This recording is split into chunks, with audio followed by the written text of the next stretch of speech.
आज वीडियो के स्टार्टिंग में ही आपसे मैं एक क्वेश्चन करूंगी जिसका आंसर आप मुझे ज़रूर दीजिएगा कमेंट सेक्शन के थ्रू। तो घर के काम को करने में कितना समय लगना चाहिए नॉर्मली? घर के काम से मेरा मतलब है सभी काम, झाड़ू पोछा, खाना बनाना, घर कपड़े घड़ी करना, बर्तन धोना, सभी कुछ मिला के आपके हिसाब से कितना समय लगना चाहिए? मुझे ऐसा लगता है कि सबके घर अलग अलग तरह के होते हैं, तो सबको अलग अलग ही समय लगता है। आज के इस वीडियो में मैंने ट्राई किया है कि अपने घर का काम जल्दी से जल्दी निपटा सकूं और फिर देखते हैं कि मुझे कितना टाइम लगा है पूरे घर का काम फिनिश करने में। Hi everyone and welcome back to my channel. घर की क्लीनिंग में कितना समय लगता है ये डिपेंड करता है कि आप उस दिन क्या क्लीनिंग कर रहे हो। अगर आप डीप क्लीन कर रहे हो किसी भी रूम को या किसी भी एरिया को तो डेफ़िनेटली बहुत ज़्यादा समय लगने वाला है आपको। लेकिन जैसे नॉर्मली मैं यहाँ पे बात कर रही हूँ, जो हम डेली क्लीनिंग करते हैं, डस्टिंग, ब्रूमिंग, मॉपिंग, ये सब को आप करने में आपको कितना ज़्यादा समय लग जाता है? क्योंकि मुझे तो काफ़ी टाइम लग जाता है। मेरा 4 BHK है, तो मुझे सारे रूम्स क्लीन करते करते 2-2.5 घंटे लग जाते हैं। और साथ ही बीच बीच में मुझे ये क्लीनिंग छोड़नी भी पड़ती है क्योंकि कुकिंग करनी पड़ती है, तो इसीलिए ये सारी चीज़ें करने में मुझे बहुत लंबा समय लग जाता है। लेकिन मैंने सुना है कई बार और मैंने यूट्यूब में भी देखा है कि 1 घंटे में मैंने अपना काम पूरा फिनिश कर लिया है, आधे घंटे में मैंने आज घर का पूरा काम निपटा लिया है। तो मुझे ये बहुत ज़्यादा सरप्राइजिंग लगता है कि कोई भी कैसे 1 घंटे में अपना काम फिनिश कर सकता है।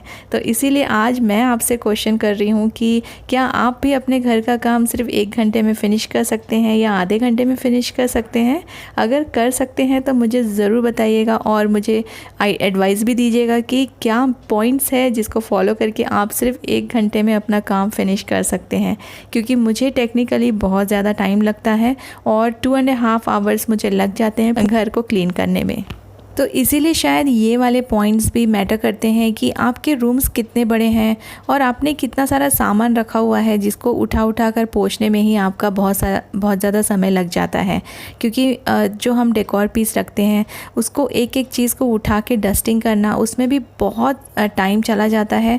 और आपके जो फर्नीचर्स हैं वो कितने फर्नीचर्स हैं, तो मुझे लगता है कि ये डिसाइड करना कि 1 घंटे में काम फिनिश होगा या हाफ़ एन आवर में काम फिनिश होगा, ये सबके लिए डिफरेंट होगा। और ये सब अपने अपने घर के हिसाब से या जितना समय आपको मिलता है उसके हिसाब से कर सकते हैं।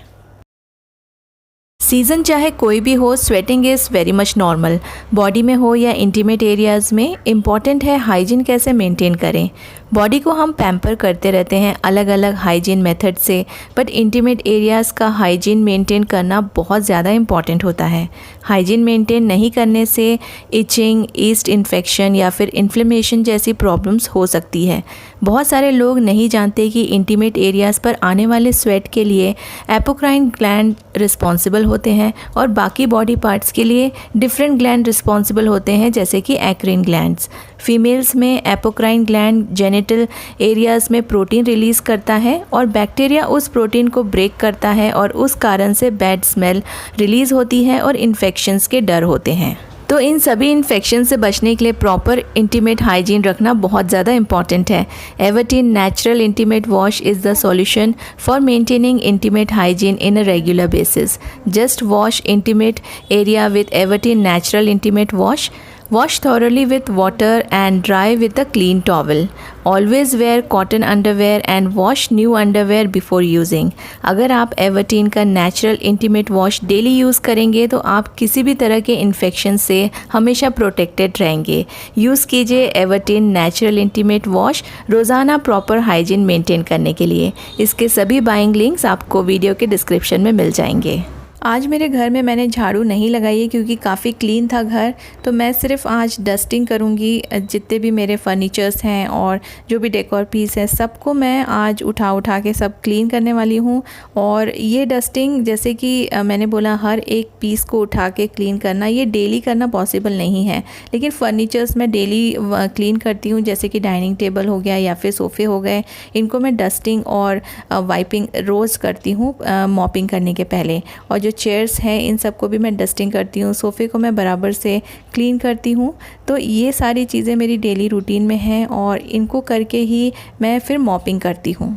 हमारी जो बालकनी है वो बिल्कुल एंट्रेंस में है, तो इसको भी मुझे डेली पानी से ही क्लीन करना पड़ता है। इसको एक भी दिन छोड़ नहीं सकती क्योंकि ये बहुत ज़्यादा गंदी हो जाती है।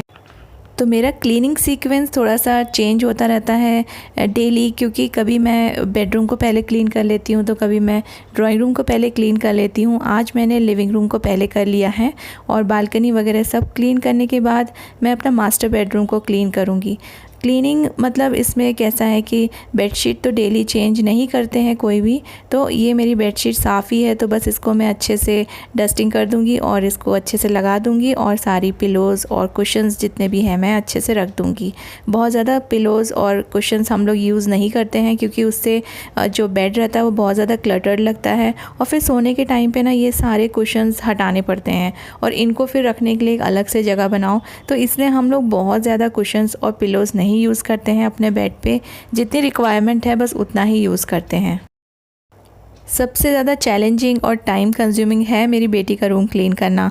तो क्योंकि वो सोती तो हमारे साथ ही है, लेकिन यहाँ पे वो स्टडी करती है, खेलती है, तो उसके जो सामान है पूरे यहाँ वहाँ बिखरे हुए रहते हैं और स्कूल जाने की जल्दी में वो सब कुछ उठा नहीं पाती है। कई बार वो छुट्टियों के दिन में अपना खुद ही रूम क्लीन करती है, मेरी ये बहुत हेल्प करती है, लेकिन स्कूल जिस दिन रहता है तो उस दिन मैं उसे ये सब नहीं करने बोलती हूँ और ये मैं खुद ही क्लीन करना पसंद करती हूँ।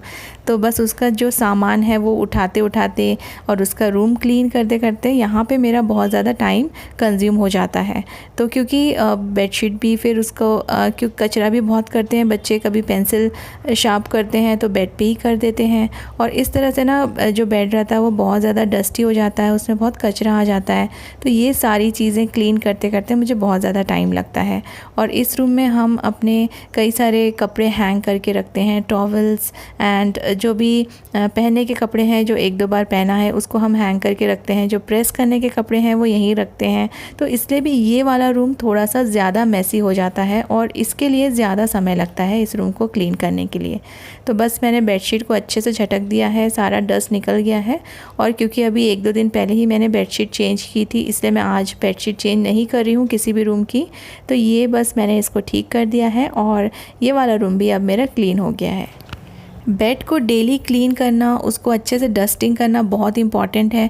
चाहे आप डेली बेडशीट चेंज ना करें, डेली बेडशीट चेंज करना पॉसिबल भी नहीं है सबके लिए, तो ये लेकिन जो बेडशीट हम यूज़ कर रहे हैं ना उसको अच्छे से क्लीन करना, डस्ट करना और अच्छे से उसको बिछाना डेली बहुत ज़रूरी है, क्योंकि फिर हम यहाँ सोते हैं और ये सब डस्ट से एलर्जीज़ भी हो सकती है।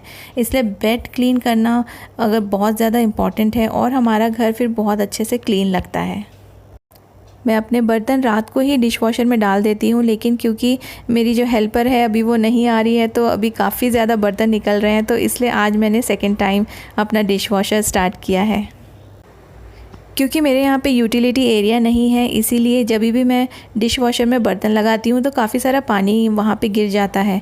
तो इसीलिए मैं बर्तन वगैरह सब लगाने के बाद ही एंड में मॉपिंग करती हूँ, सो डैट मेरा जो फ्लोर है वो अच्छे से क्लीन रहे और फिर गंदा ना लगे। अदरवाइज़ मुझे डिश वॉशिंग करने के बाद फिर से मॉपिंग करना पड़ता है। कुकिंग मैंने आज थोड़ी लंबी चौड़ी की थी, इसीलिए मैंने उसका वीडियो नहीं बनाया है, मुझे टाइम नहीं मिला शूट करने का, बट कुकिंग में भी बहुत ज़्यादा टाइम लग गया। बस अब लास्ट में मैं सभी कपड़े घड़ी करके रखूँगी, अच्छे से इनको फोल्ड करके रखूँगी और जो प्रेस करने के कपड़े हैं उसे अलग से उसको मैं सेट करके रखूँगी।